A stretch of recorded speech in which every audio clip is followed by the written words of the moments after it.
വിശുദ്ധ മത്തായി എഴുതിയ സുവിശേഷം 11-ാം അധ്യായം.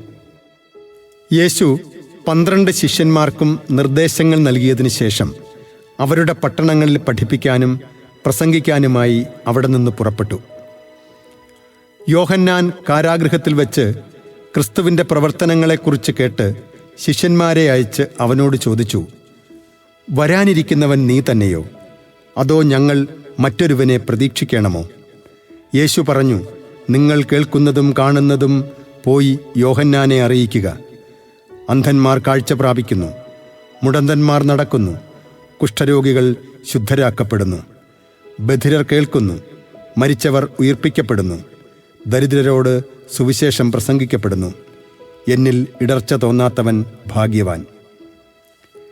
അവർ പോയതിനു ശേഷം യേശു ജനക്കൂട്ടത്തോട് യോഹന്നാനെക്കുറിച്ച് സംസാരിക്കാൻ തുടങ്ങി. എന്തു കാണാനാണ് നിങ്ങൾ മരുഭൂമിയിലേക്ക് പോയത്? കാറ്റത്തുലയുന്ന ഞാങ്ങണയോ? അല്ലെങ്കിൽ വേറെ എന്ത് കാണാനാണ് നിങ്ങൾ പോയത്? മൃദുല വസ്ത്രങ്ങൾ ധരിച്ച മനുഷ്യനെയോ? മൃദുല വസ്ത്രങ്ങൾ ധരിക്കുന്നവർ രാജകൊട്ടാരങ്ങളിലാണുള്ളത്. അല്ലെങ്കിൽ പിന്നെ എന്തിനാണ് നിങ്ങൾ പോയത്? പ്രവാചകനെ കാണാനോ?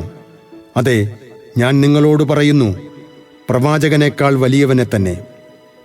ഇവനെപ്പറ്റിയാണ് ഇങ്ങനെ എഴുതിയിരിക്കുന്നത്, ഇതാ നിനക്ക് മുമ്പേ എൻ്റെ ദൂതനെ ഞാൻ അയക്കുന്നു. അവൻ നിന്റെ മുമ്പേ പോയി നിനക്ക് വഴിയൊരുക്കും.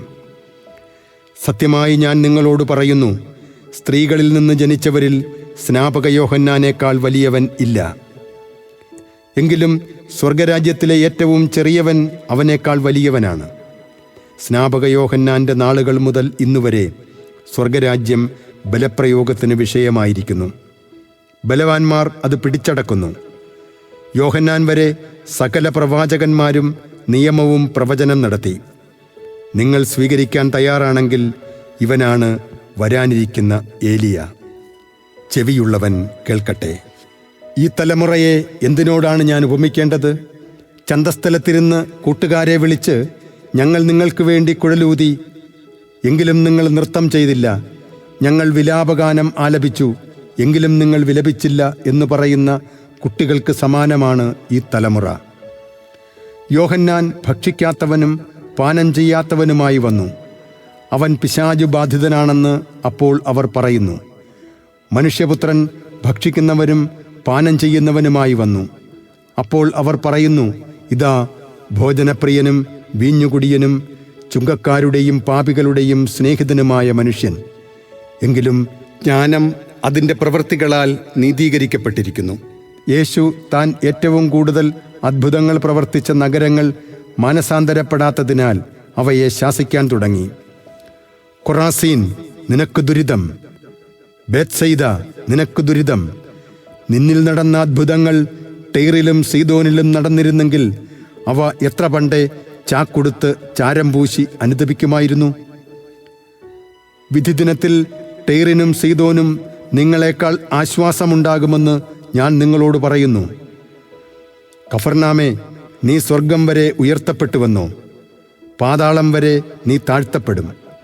നിന്നിൽ സംഭവിച്ച അത്ഭുതങ്ങൾ സോദോമിൽ സംഭവിച്ചിരുന്നെങ്കിൽ അത് ഇന്നും നിലനിൽക്കുമായിരുന്നു. ഞാൻ നിന്നോട് പറയുന്നു, വിധിദിനത്തിൽ സോദോമിൻ്റെ സ്ഥിതി നിന്റേതിനേക്കാൾ സഹനീയമായിരിക്കും. യേശു ഉദ്ഘോഷിച്ചു, സ്വർഗത്തിൻ്റെയും ഭൂമിയുടെയും നാഥനായ പിതാവേ, നീ ഇക്കാര്യങ്ങൾ ബുദ്ധിമാന്മാരിലും വിവേകികളിലും നിന്ന് മറച്ച് ശിശുക്കൾക്ക് വെളിപ്പെടുത്തിയതിനാൽ ഞാൻ നിന്നെ സ്തുതിക്കുന്നു.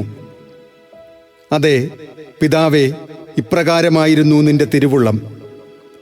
സർവവും എൻ്റെ പിതാവ് എന്നെ ഏൽപ്പിച്ചിരിക്കുന്നു.